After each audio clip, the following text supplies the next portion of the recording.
Assalamualaikum warahmatullahi wabarakatuh. Halo teman-teman semuanya, kembali lagi bersama saya Asih Ngawi. Di video kali ini saya mau berbagi informasi penting kepada calon pahlawan devisa khususnya yang mau kerja ke Singapura tentang libur. Benarkah di Singapura itu setiap minggunya ada libur atau tidak? Oke, so buat teman-teman yang penasaran, simak videonya dan stay tune terus.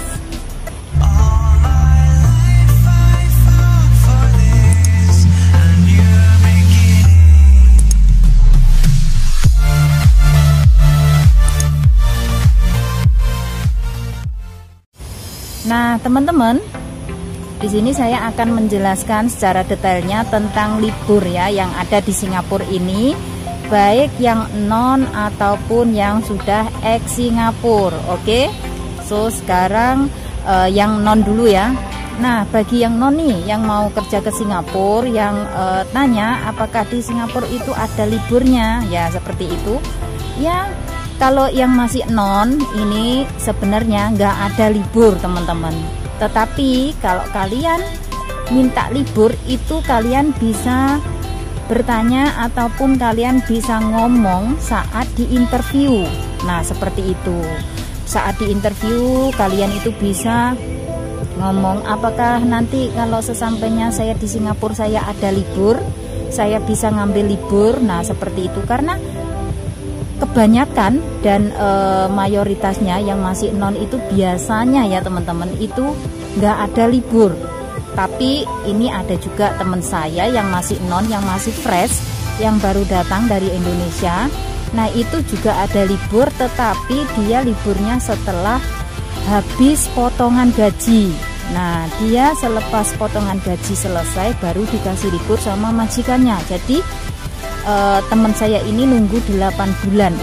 Setelah potongan gaji selesai, dia baru boleh ambil libur seperti itu teman-teman. Tapi kalau kalian mau ambil libur berarti gaji kalian itu dipotong loh ya, karena sebelumnya kan di perjanjian kontrak kerja itu nggak ada liburnya. Nah kalau kalian minta libur berarti dipotong $20 ya teman-teman, seperti itu. Oke, so buat kalian nih yang mau kerja ke Singapura tapi ingin ngambil libur, jadi di saat interview saran saya ngomong terus terang saja sama agensi atau sama majikan kalian. Oke, dan menurut saya kalau nggak ada libur itu juga ada baiknya, karena kalau ada libur nanti kalian bisa menghabiskan uang, itu ada. Tapi ya tergantung masing-masing ya. Ada juga yang nggak pengen berhambur-hamburan atau nggak pengen berfoya-foya. Tetapi kebanyakan kalau yang sudah lama di Singapura ini, kebanyakan seperti saya sendiri ya, apalagi saya sudah lama di sini. Nah apalagi saya ini liburnya sudah setiap minggu. Nah itu harus pinter-pinter kontrol keuangan ya, karena kita kerja ke luar negeri ini sebenarnya kita ke sini mau mencari uang, bukan mau menghabiskan uang. Nah seperti itu. Nanti kalau sudah sampai di Indonesia baru menyesal ya teman-teman, baru menyesal, wah kenapa dulu saya setiap libur saya selalu beli ini beli itu, nah shopping ini shopping itu. Nah seperti itu ya. Jadi ya ada baiknya juga kalian ngambil libur ya, buat menghilangkan rasa penat letih setelah kalian bekerja ya. Setiap hari bekerja, setiap hari harus mikir, harus fokus ke pekerjaan. Seperti itu sebenarnya juga bisa merefreshingkan pikiran kita. Nah itu sebenarnya juga bagus banget buat kita ya teman-teman, karena tanpa adanya itu kita akan merasa tertekan, kita akan merasa terbebani dengan semua ini ya. Setiap hari kita bekerja tanpa ada libur, jadi kita nggak bisa merasakan dunia luar. Ibaratkan nanti kalau sudah libur ketemu sama teman-teman, nah di sana nanti kalian bisa curhat, bisa saling apa ya, bertukar pikiran seperti itu. Tapi ingat pesan saya teman-teman, walaupun kalian nanti libur di luar sana, jangan sampai terpengaruhi oleh teman-teman ya. Biasanya itu ada yang nasibnya itu berbeda dengan kalian. nanti di sana, wah ini di majikan yang aku kerja ini baik begini. Terus nasib kalian itu nggak sama dengan nasib yang Mbak curhatin ini, jadinya jangan sampai terpengaruh ya. Kalau nanti kalian bisa terpengaruh dengan pikiran orang lain, akhirnya ya ujung-ujungnya nanti kalian nggak betah kerja, terus akhirnya kalian pindah majikan. Nah seperti itu jangan ya teman-teman, harus berpikiran yang positif. Yang namanya rezeki itu sudah ada yang mengatur ya, yang namanya gaji itu sudah ada yang menentukan, yaitu agensi dan majikan itu sudah berbincang di sana, sudah saling ngomong ya. Ini rekodnya begini, yang ini masih non, masih fresh, ini gajinya segini. Jadi jangan dibanding-bandingkan, jangan membandingkan kenapa gajiku segini, kenapa gajinya mbaknya itu segini, jangan ya teman-teman. Itu semua ibaratkan rezeki ya, rezeki sudah ada yang ngatur. Yang penting kalian kerja sama majikan ini merasa nyaman, kalian mendapatkan job yang sesuai dengan keinginan kalian ya. Yang penting jobnya nggak berat, oke? Yang penting kalian mendapatkan jam istirahat yang cukup, oke? Kalian mendapatkan makan yang cukup, seperti itu.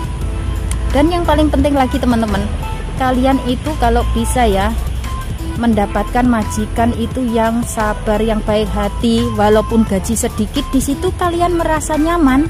Udah lanjut saja teman-teman, jangan ngiri sama teman lain yang gajinya tinggi tapi di sana itu jobnya berat banget, di sana itu jam istirahatnya kurang. Nah itu jangan sampai ngiri ya teman-teman, karena orang itu kita kerja ke luar negeri ini sudah diberikan, digariskan sama yang di atas, itu nasib kita itu begini ya. Yang penting itu majikan kita jangan sampai mendapatkan majikan yang enggak sesuai dengan yang kita inginkan. Seperti itu aja teman-teman ya, karena yang namanya kita kerja di luar negeri ini jauh dari keluarga ya, jauh dari orang tua ya. Kita di sini hidup sendirian, apalagi yang masih non tuh, yang masih baru, nggak boleh pegang HP, nggak boleh bawa HP ya, harus hati-hati ya, harus ini kalau nggak tahu ngomong sama majikannya, tanya sama kemajikan, jangan takut, oke? Itu saran saya, karena kalian di sini masih baru, masih non ya. Kalau nggak paham silahkan ditanyakan, jangan takut. Lebih baik bertanya daripada kalian nggak tahu apa-apa nanti majikan. Iya kalau ketemu dengan majikan yang sabar. Kalau majikan kalian itu nggak ngerti dengan posisi kita, nggak paham dengan keadaan kita, masih baru ya. Kalau yang masih baru itu, yang masih non itu biasanya nggak ngerti. Duh ini gimana, ini cara kerjanya ini gimana, kan nggak ngerti, nggak tahu. Ditanyakan saja ya teman-teman, nggak apa-apa. Justru majikan lebih suka kalau kalian nggak tahu tanya, kalau kalian nggak tahu tanya, ini gimana, ini cara kerjanya, ini gimana, ini cara memasaknya. Nah tanya saja, nggak apa-apa teman-teman, jangan malu, oke? Nah seperti itu kalau bekerja dengan majikan yang baru. Buat kalian yang masih non ya, masih belum ada pengalaman, jangan pernah takut, jangan malu, oke? Seperti itu kuncinya kalau ingin sukses ya, karena kita ini di negara luar ini bertemu dengan keluarga majikan yang baru, semuanya serba baru, dan kalian harus bisa beradaptasi atau menyesuaikan dengan keluarga majikan ya teman-teman, seperti itu. Oke, kembali lagi ke tentang liburan tadi. Nah buat kalian nih ya, kalau mau liburan seperti itu, Mbak, kalau liburan ini orang Indonesia biasanya pergi kemana? Nah di sini saya juga bisa memberikan informasi ya. Kalau yang buat khusus untuk mbak-mbak Indonesia itu tempatnya ada di daerah Payalebar ya teman-teman. Di sana nanti kalian bisa naik, yang dari rumah kalian masing-masing bisa ambil bus atau bisa ambil MRT. Nah buat kalian yang nggak tahu arah jalannya bisa minta tolong sama majikan untuk nganterin ke MRT terdekat ya, seperti itu. Itu di sana semuanya itu mbak-mbak Indonesia pada berkumpul ataupun pada liburan ke Payalebar teman-teman, karena di sana adalah tempat favorit orang-orang Indonesia. Di sana itu menjual makanan ya, tempat pengiriman uang, jasa pengiriman uang juga ada ya. Terus juga jualan baju-baju Indonesia style. Indonesia punya style semua komplit ya. Pokoknya di sana itu kalau mau cari obat-obat Indonesia juga ada, mau cari makanan Indonesia pun juga komplit. Pokoknya lengkap banget. Itu tempatnya ada di daerah Paya-Lebar City Plaza ya, ataupun juga boleh kunjungi ke Tanjung Katong Komplek juga ada. Yang paling lengkap itu di City Plaza teman-teman, City Plaza, daerah namanya City Plaza ya.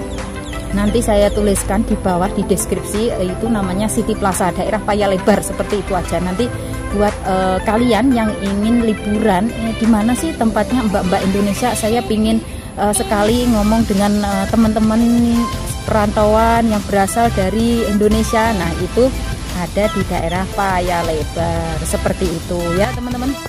Pokoknya tetap semangat aja ya, walaupun prosesnya masih lama di Indonesia itu. Mbak, saya itu sudah proses tapi kok masih lama nunggunya. Ya sabar ya, ini kan masih masa pandemi ya toh. Ya masih masa-masa pandemi ini ya harus sabar, prosesnya pun juga ribet ya, karena ini masih ada corona ini ya.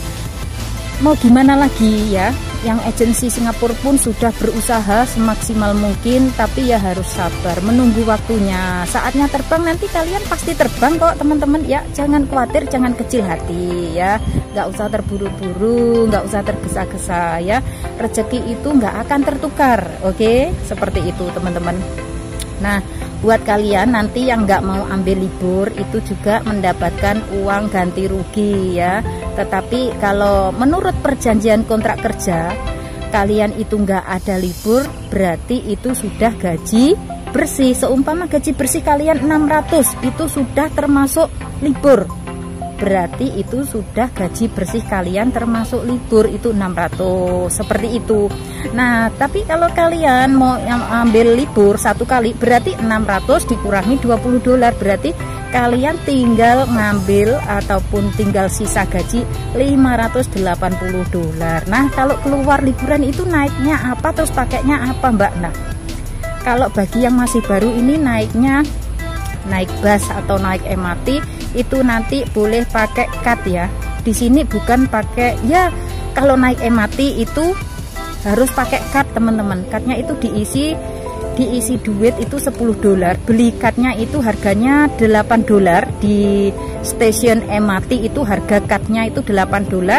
Terus diisi lagi $10 buat kita ke MRT. Buat naik MRT itu diisi $10. Jadi kita itu di Singapura ini itu nggak pakai cash ya teman-teman, pakainya card kayak gitu, pakai kartu ya, kartu nanti diisi ya teman-teman, seperti itu. Nah saya akan tunjukkan ke kalian kartu yang buat naik MRT ataupun naik bus ya teman-teman. Kartunya seperti ini ya teman-teman, buat naik MRT ataupun naik bus itu kartunya seperti ini. Nanti kartu ini bisa beli di stasiun MRT ya. Ini harganya $7 atau $8 saya lupa. Terus diisi lagi $10 di dalamnya ya, buat naik MRT, buat naik bus itu bisa. Ini seperti ini ya teman-teman. Ya karena di Singapura ini nggak ada, kalau kita naik bus itu pakai cash itu jarang banget yang pakai cash, pakainya itu kartu seperti ini kartunya ya teman-teman. Semoga video ini bermanfaat saja buat teman-teman saya semuanya yang mau proses ke Singapura ya. Saya doakan semoga mendapatkan majikan yang baik, mendapatkan majikan yang sabar ya. Semoga diperlancarkan segala urusan kalian dan berjalan lancar pokoknya ya. Tibalah di Singapura dengan selamat, terus akhirnya kalian bisa finish kontrak dalam waktu 2 tahun ya. Kalau bisa itu jangan gonta-ganti majikan. Nanti kalau kalian pindah-pindah nanti tambah lagi potongan. Nah nanti kalian sendiri yang repot, kalian sendiri yang susah ya teman-teman. Kalau bisa jangan gonta-ganti majikan, pertahankan di satu majikan ya. Sabar, telaten, berdoa, jangan lupa itu ya saran saya teman-teman. Oke, karena yang namanya kita ngikut orang itu pasti ada cobaannya, karena ngikut orang kita pasti diuji mental kita teman-teman, jadi kita harus siap segalanya. Oke, kalian yang ingin kerja ke luar negeri ya, jangan mempunyai niat yang separuh-separuh, tapi harus niat yang 100% ya teman-teman. Oke teman-teman, saya akhiri vlog video saya sampai di sini. Semoga video ini bermanfaat buat teman-teman saya semuanya yang masih ada di Indonesia. Tetap semangat dan teman-teman semuanya. Oke, wassalamualaikum warahmatullahi wabarakatuh. See you on my next video. Bye bye.